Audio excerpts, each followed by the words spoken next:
How to change Snapchat profile picture. Hello guys, this is Atticus and welcome back to another tutorial video.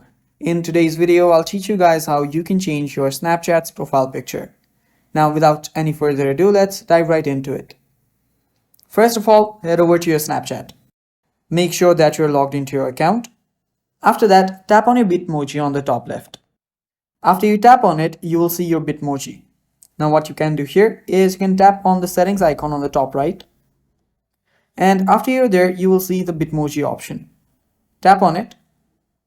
And after you tap on it, you will see choose a selfie option. Tap on that.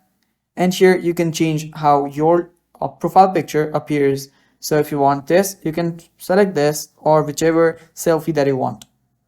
After you do that, tap on done and you're basically good. Now, if you again want to change your profile picture, what you can do is head over to my account, swipe up.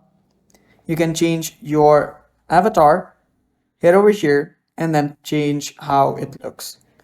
And yeah, that is basically how you do it, guys. And that is all for the video. Thanks for watching. Stay tuned for more and bye-bye. Take care.